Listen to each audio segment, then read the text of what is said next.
কুড়িটা তোমাদের সঙ্গে শেয়ার করছি। তোমরা তো বলতে পারবে এটা কি গাছ, কি ফল গাছ?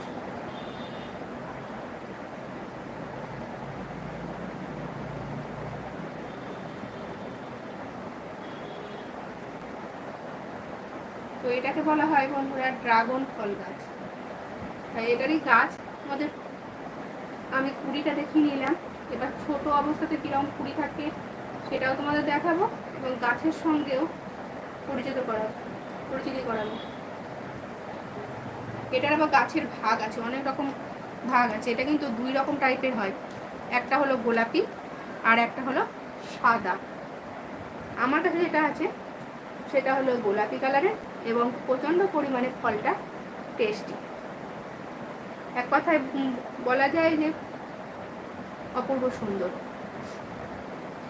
তো সেই গাছটাই আমি এখন তোমাদের সঙ্গে শেয়ার করবো। চলো তোমাদের সঙ্গে গাছটা শেয়ার করি।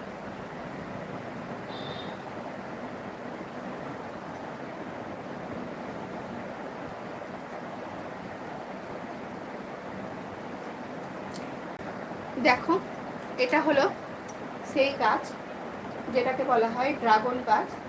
আর এই যে ছোট ছোট ছোট দেখো লাল একটা লাল মতো দেখতে পাচ্ছ কিছু, এটা হলো ড্রাগনের কুড়ি, সবে কুড়ি এসছে। এটা হলো ড্রাগনের কুড়ি।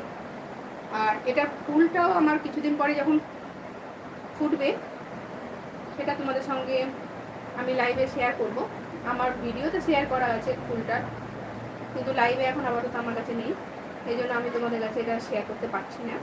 কিন্তু আমি তোমাদেরকে লাইভেও কিছুদিন বাদে দেখাবো, যখন এই কুড়িগুলো বড় হবে, ফুলে পরিণত হবে, তখন তোমাদের আমি দেখাবো। তা এটা হলো ড্রাগন গাছ। এই গাছটা যখন আমরা দোকান থেকে কিনে নিয়ে আসি, দোকানদার কে মানে যারা গাছ বিক্রি করে সেই দাদাদেরকে জিজ্ঞেস করবে এটা কি মাদার গাছ।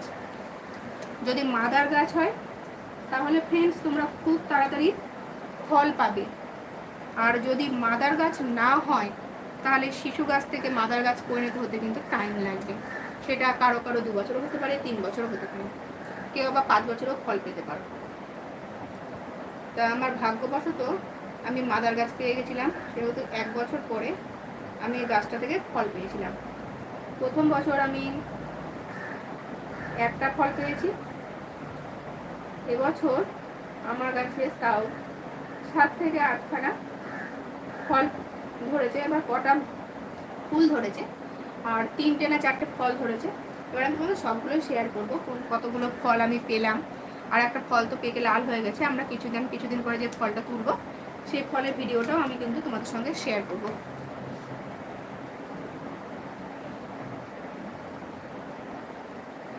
তো গাছটা দেখতে অনেকটা হলো মনসা গাছের মতো, ফণি মনসা গাছ যেটা হয় সেই ফণি মনসা গাছের মতো কিন্তু অনেকটা দেখতে। তো পুরোপুরি গাছটা তোমাদেরকে দেখিয়ে নিই।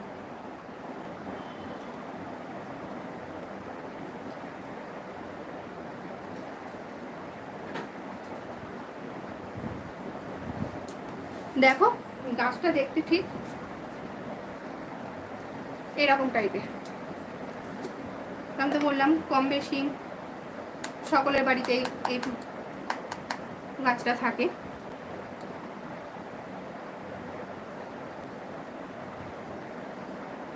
এই গাছটাতে অসংখ্য পরিমাণে কাটা হয়। আমার অনেক সময় গাছটা দড়ি দিয়ে বাদ থেকে গাছটা নিচের দিকে যখন ঝুঁকে যায়, গাছটাকে তো আমি দড়ি দিয়ে বাড়িতে বেঁধে বেঁধে দাঁড় করাই, না হলে হয়তো নিচের দিকে পাতাগুলো ঝুলে গেলে পরে গাছটা নষ্ট হয়ে যাবে। এই জন্য যখনই আমি ওটা দড়ি দিয়ে বাঁধতে যাই তখনই কাটা খেতে হয়। কাটার খোঁচা ঠিক লাগবে, কারণ কাটাগুলো এমনভাবে ছোচালোভাবে বের হয়ে থাকে যে কাটা ফুটবে। গোলাপ কাটার থেকেও বিষাক্ত কাটা হলো এই গাছের, এটাই হলো এই গাছের অপকারী একটা দিক। আর কাটাগুলো সরু সরু, খুব একটা বড় হয় না, সরু সরু কাটা, কিন্তু প্রচণ্ড বিষাক্ত কাটা।